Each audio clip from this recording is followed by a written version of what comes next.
భద్రాచలం వద్ద గోదావరి యుగరూపం దాల్చుతోంది. ఉదయం 37.7 అడుగులకు గోదావరి నీటి మట్టం చేరుకుంది. దీంతో 7 లక్షల క్యూసెక్కుల నీరును దిగువకు విడుదల చేస్తున్నారు. 43 అడుగులకు చేరితే మొదటి ప్రమాద హెచ్చరికను అధికారులు జారీ చేయనున్నారు. పర్ణశాల వద్ద నారాచిరల ప్రాంతం నీట మునిగింది. తెలంగాణతో పాటు ఎగువ ప్రాంతంలో ఉన్న సరిహద్దు రాష్ట్రాలైన ఛత్తీస్గఢ్, మహారాష్ట్రలో కురుస్తున్న భారీ వర్షాల కారణంగా ఏజెన్సీ గ్రామాల్లోని వాగులు పొంగి గోదావరిలోకి భారీగా వర్షపు నీరు చేరుతుండటంతో క్రమంగా గోదావరి నీటి మట్టం పెరుగుతోంది.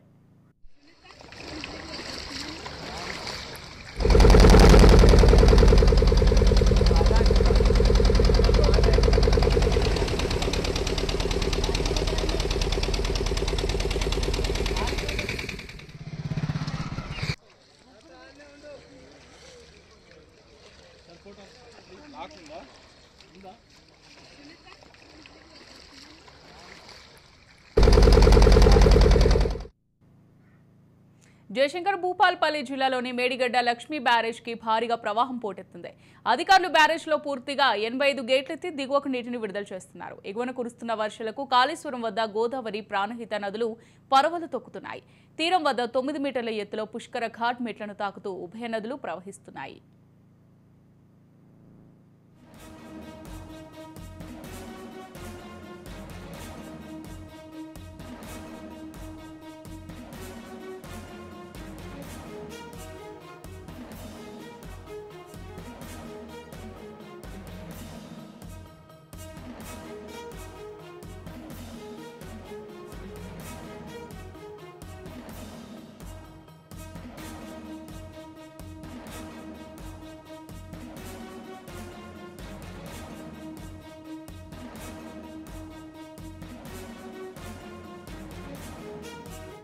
రైట్, ఇదే అంశానికి సంబంధించి మరింత సమాచారం మా ప్రతినిధి సతీష్ అందిస్తారు. సతీష్, చెప్పండి. జిల్లాలోని మేడిగడ్డ లక్ష్మీ బ్యారేజ్ కు భారీగా వరద ప్రవాహం పోటెత్తినట్టుగా తెలుస్తోంది.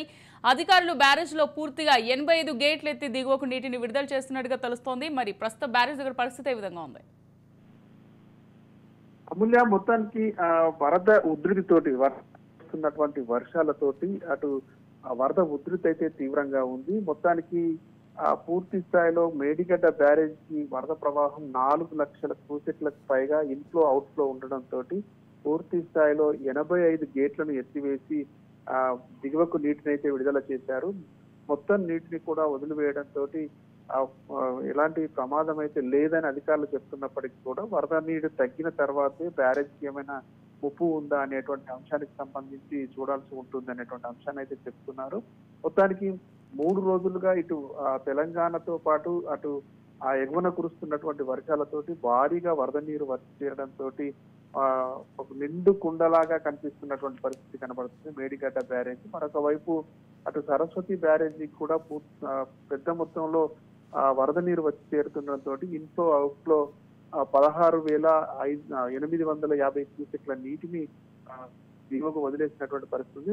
ఆ సరస్వతి బ్యారేజీ పూర్తి సామర్థ్యం 10.87 టీఎంసీలు ఉండగా మొత్తం నీటిని అయితే 66 గేట్లను ఎత్తివేసి పూర్తి స్థాయిలో కిందికి వదిలేసినటువంటి పరిస్థితి కనబడుతుంది. మరొక వైపు కాళేశ్వరం వద్ద కూడా గోదావరి ఉగ్రరూపం దాల్చుతున్నటువంటి పరిస్థితి కనబడుతుంది. అక్కడ ఎవరిని కూడా గోదావరి వైపు వెళ్ళవద్దంటూ అధికారులు అయితే హెచ్చరికలు జారీ చేశారు. తీరం వద్ద 9 మీటర్ల ఎత్తులో అటు పుష్కర ఘాట్ వద్ద 9 మీటర్ల ఎత్తు వరకు గోదావరి పొంగి ప్రవహిస్తున్నటువంటి పరిస్థితి కనబడుతుంది.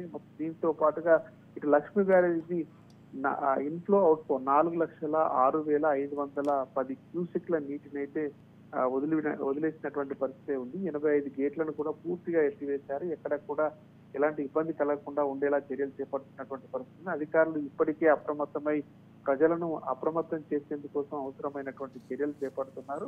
దాంతో పాటుగా అటు ఏటూరు నాగార మండలం రామన్నగూడెం పుష్కర ఘాట్ వద్ద క్రమేపీ వరద ఉధృతి తీవ్రంగా పెరుగుతుంది. రామన్నగూడెంలో 13,700 మీటర్ల 13.700 మీటర్లకు గోదావరి నీటి మట్టం అయితే ఇప్పటికే చేరుకుంది.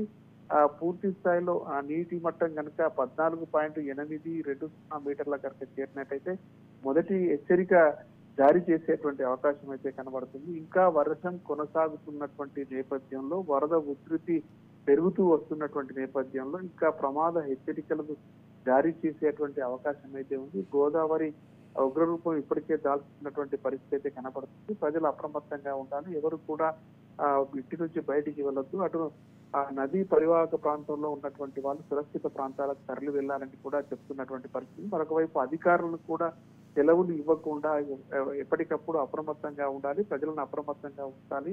అటు ప్రాణ నష్టం జరగకుండా అవసరమైనటువంటి చర్యలు చేపట్టాలంటూ అధికారులు ఆదేశించినటువంటి ప్రభుత్వం రైట్, థ్యాంక్ యూ సతీష్.